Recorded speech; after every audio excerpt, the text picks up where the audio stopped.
నేసినాములు అందరి కొందరములు దేవుని వాక్యం నుంచి 2వ దినవృత్తాంతములు 18వ అధ్యాయం 29వ వచనం. ఇశ్రాయేలు రాజు, నేను మారువేషము వేసుకొని యుద్ధమునకు పోదును, నీవు నీ వస్త్రములనే ధరించుకొనుమని యెహోషాపాతుతో చెప్పి తాను మారువేషం వేసుకున్న తరువాత వారు యుద్ధమునకు పోయిరి.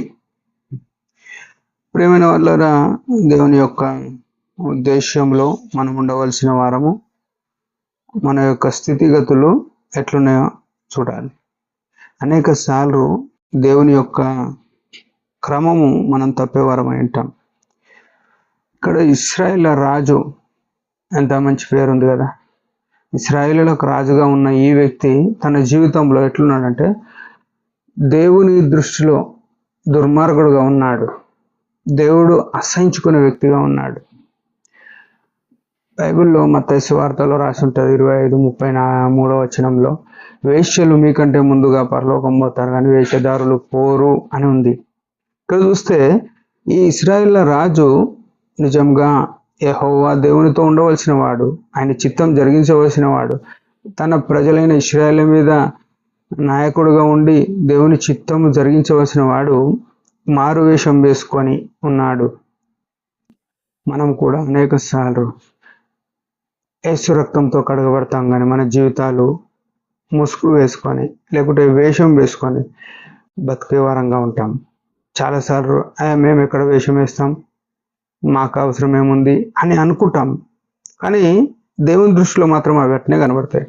ఉదాహరణకు, మన బంధువర్గం, మన రక్త సంబంధులు ఎవరో అవసరం వచ్చి మనల్ని డబ్బులు అడిగారు అనుకోండి, మనం ఏం చెప్తాం? దానికి ఎన్నో కథలు చెప్పేస్తాం. దానికి లేనివి అంటే నిజమై ఉండే అవి నిజము కానివి ఎన్నో చెప్తాం. సపోజ్ మనకు కారు ఉండి, మనకు బైక్ ఉండి, మన తోటోళ్ళకి లేక వారు అడిగారు అనుకో, దాని కొరకు ఎన్నో దూరాంచి అంటే వాళ్ళకి ఇవ్వద్దని ఎదురుగా చెప్పేయచ్చు, నిజం నేను ఇవ్వలేను అని చెప్పొచ్చు. కానీ చెప్పదాలక దానికి ఎన్నో చెప్పి నాకు అట్లయింది కాబట్టి ఇట్లయింది కాబట్టి అని ఇవన్నీ ఏంటివి చూపిస్తున్నాయి అంటే వేషాలు చూపిస్తున్నాయి. ఇది నిజం, యథార్థంగా ఒప్పుకోవాల్సిన విషయం. అయితే ఇశ్రాయేలు రాజు వేషం వేసుకొని వచ్చినాడు. యేసు రక్తంతో కడగబడిన మనము యథార్థంగా బతకాలి. కీర్తనలో 14వ అధ్యాయం 15వ అధ్యాయాల్లో ఉంటుంది, యథార్థవంతుడు నా గుడారంలో నా నివాసంలో ఉంటాడు అని చెప్పినాడు. దేవుని మందిరంలో ఉన్న మనము, దేవుని సంఘంలో నాటబడిన మనము వేషాలు వేసుకొని బతుకుతున్నాం. అది గుర్తుపెట్టుకొని బతకాలి చాలా జాగ్రత్తగా. అయితే ఇక్కడ చూస్తే ఈయన ఏమంటున్నాడు? వేషం వేసుకొని వచ్చినాడు. వేషం వేసుకొని వచ్చి కూడా ఏం జరుగుతుంది? ఇక్కడ యుద్ధంలోకి పోయినారు, కానీ దేవుని యొక్క శిక్ష నుండి, దేవుని యొక్క ఉగ్రత నుండి తప్పించుకునే ఆస్కారం లేకుండా పోయింది. ఎంత భయంకరం కదా. మనం వేషం వేసుకున్నంత మాత్రాన మనం మంచోళ్ళం ఏం కాము. మనం మంచోళ్ళమని చెప్పుకున్నంత మాత్రాన మంచోళ్ళం ఏం కాదు. మన హృదయము ఎట్లుందో దేవుని ఎదుట దాన్ని బట్టి తీర్పు తీర్చబడతాం. ఉదాహరణకు, చక్కెర డబ్బాలో పోసి దాని మీద కారం అని రాసినంత మాత్రాన చీమలకు నూనెను తప్పించుకోము. ఆఫ్టర్ ఆల్ చీమలకే తప్పించుకున్నప్పుడు దేవునికి ఎట్లా తప్పించుకుంటాం? సామెతల్లో రాయబడిన మాట 15వ అధ్యాయంలో 11వ వచనంలో ఏముంటుందంటే, ఆకాశమును సముద్ర అగాధము సముద్ర అగాధము దేవునికి కనబడుతుంది, నరుల హృదయము మరీ తేటగా కనబడుతుందంట ఆయనకు. ఏముంది? 15:11 ఉంటమాట, పాతాళమును అగాధ కుపమును యెహోవా కనబడుచున్నవి, నరుల హృదయములు మరీ తేటగా ఆయన కనబడుచున్నవి. ఎంత స్పష్టమైన మాట కదా.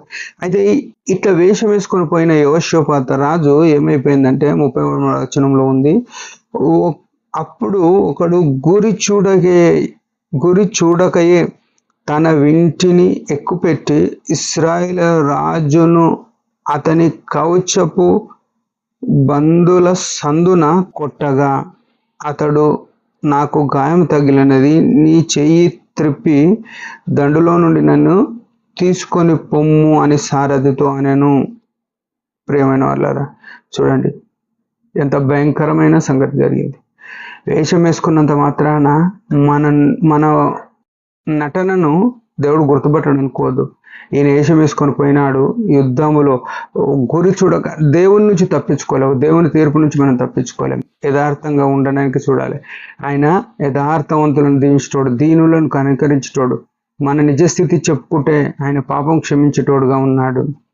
అయితే ఈయనమైంది 34 వచ్చిన ఆ దినమున యుద్ధము ప్రబలెను, ఆయనను ఇశ్రాయేలు రాజు అస్తమయం వరకు సిరియన్లకు ఎదురుగా తన రథము నిలిపెను, ప్రొద్దుగురుకు వేళ అతడు చనిపోయాను.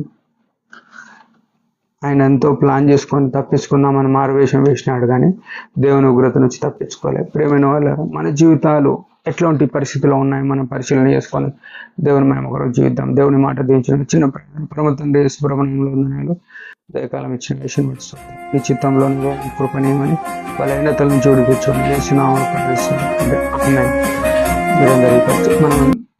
మీరందరి పరిచయం గురించి బాగా ప్రార్థించాలి. Praise the lord.